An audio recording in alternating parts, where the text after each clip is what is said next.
Hello friends, very good afternoon to you. Welcome back again. अब हम बात कर रहे थे पोजिशनल डिफॉर्मिटीज़।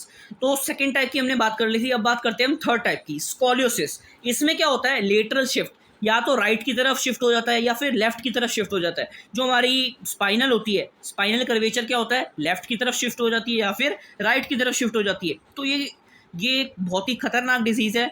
मैं नहीं चाहूँगा कि किसी को भी ये डिजीज़ हो, तो थोड़ा सा ध्यान रखें। अब ये किसकी वजह से होता है, अंडर डेवलप्ड लैग या फिर पैरालिसिस वगैरह हो जाता है, तो भी ये डिजीज़ हमारे को हो जाती है। ठीक है, अब इसकी रेमेडीज, इसके उपाय क्या है। बेंडिंग एक्सरसाइज हमारे को करनी चाहिए, जैसे स्विमिंग वगैरह हो गई। बेंडिंग एक्सरसाइज, झुकने वाली जितनी भी एक्सरसाइज होती है, उन सारी एक्टिविटीज़ को हमारे को परफॉर्म करना चाहिए ताकि हमारी स्कॉलियोसिस, ये डिजीज़ हमारी ठीक हो पाए। तो अब नेक्स्ट बात करते हैं फ्लैट फुट। फ्लैट फुट क्या होता है, हमारा जो पैर होता है, आपने देख, आप इस फिगर में देख रहे होगे, नॉर्मल फुट।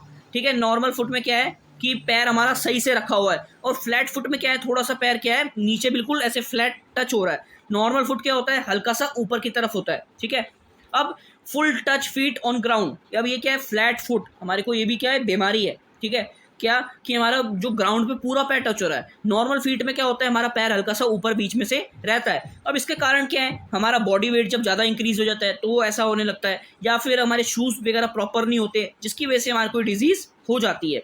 ठीक है, ये डिफॉर्मिटी हो जाती है। रेमेडी की बात करते हैं, वॉकिंग ऑन हील। ठीक है, अपने पंजों पे चलना इसका रेमेडी है, या फिर अपने टोस के ऊपर चलना। ठीक है, ये सारी इसकी क्या है, रेमेडीज। इससे क्या है, हमारा फ्लैट फुट ठीक हो जाता है। नेक्स्ट बात करते हैं नॉक नीज। क्या है, नॉक नीज, बोल एक्स। ठीक है, नॉक नीज या फिर बोल एक्स, ये दो आती है इसके अंदर, या फिर इसका नाम मैं बताता हूँ आपको, जिनोवेल्गम या फिर जिनोवरम। ठीक है, इसके दो नाम है।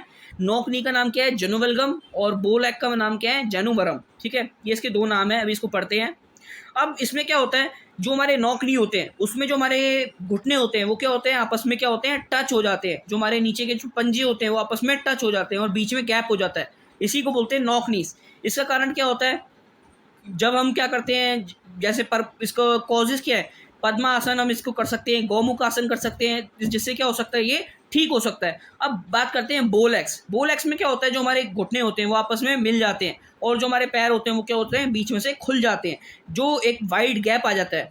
ठीक है, इसके कारण क्या है, या तो हमारे को कैल्शियम की कमी हो जाती है, फॉस्फोरस की कमी हो जाती है, या फिर हमारी बोन इंजरी कोई हो जाती है, फ्रैक्चर वगैरह हो जाता है, तो उसकी वजह से ये सारी डिजीज़ हमारे को हो जाती है। नॉक नी में भी यही सेम है। रेमेडी की बात करते हैं तो विटामिन डी हमारे को इसके लिए लेना होता है, और बैलेंस डाइट का अपना ध्यान रखना होता है, ताकि हमारा नॉक नी और बोलैक्स ठीक हो पाए। अब बात करते हैं राउंड शोल्डर। राउंड शोल्डर क्या होता है, हमारे शोल्डर आगे की तरफ बेंड हो जाते हैं। इस तरीके से कुछ होता है, हमारा शोल्डर आगे से बेंड हो जाता है, जिसकी वजह से क्या होता है, हम झुके हो जाते हैं। इसके कारण क्या होता है, हेरिडिटरी, या तो हम बहुत ही टाइट क्लोथ पहनते हैं, जो कि मतलब बिल्कुल टाइट क्लोथ जिसको हम उतार भी नहीं सकते खुद। ठीक है, ऐसे क्लोथ्स, या फिर हेरिडिटरी, या फिर हमारे मदर पेरेंट्स को किसी को इनमें से होता है हेरिडिटरी की प्रॉब्लम, तो भी हमारे को ये राउंड शोल्डर की प्रॉब्लम हो जाती है। अब इसकी रेमेडीज़ की बात करते हैं, हमारे को या तो चक्रासन परफॉर्म करना चाहिए या फिर धनुरासन परफॉर्म करना चाहिए।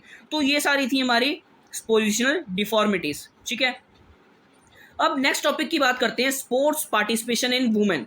अब आज के समय में हम देखेंगे कि स्पोर्ट्स पार्टिसिपेशन वुमेन का क्या रहा। ठीक है, पहले क्या था और अब क्या था।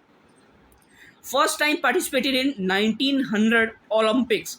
22 वुमेन ने पार्टिसिपेट किया था 1900 में, ओलंपिक्स में पहली बार। ठीक है, 1904 में 6 वुमेन ने पार्टिसिपेट किया था, जो कि हमारे लिए बहुत ही गर्व की बात है, प्राउड फील होना चाहिए हमारे को।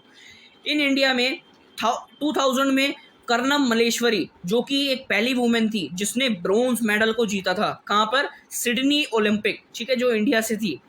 अब 1984 की बात करेंगे तो जो पीटी उषा थी वो एथलेटिक्स में बहुत अच्छी थी। ठीक है, उसकी जो परफॉर्मेंस थी 400 मीटर हर्डल रेस में बहुत अच्छी थी।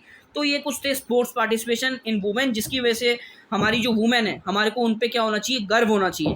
अब क्वेश्चन इसमें लिखा हुआ है, in which Olympic games Saina Nehwal and MC Mary Kom secured 1 bronze medal each. कब किया था, 2012 Olympics. Next, Hima Das is related to, Hima Das किससे रिलेटेड है, एथलेटिक्स से रिलेटेड है। ये 3 क्वेश्चन थे। Which of the following sports women is related to athletics, Anju B George. अब ये था हमारा चैप्टर। ठीक है, ये था हमारा चैप्टर 3। ठीक है, जिसमें हमने बात की स्पोर्ट्स के बारे में और छोटे बच्चों के मोटर डेवलपमेंट के बारे में। आई होप कि आप सभी को समझ आ गया होगा।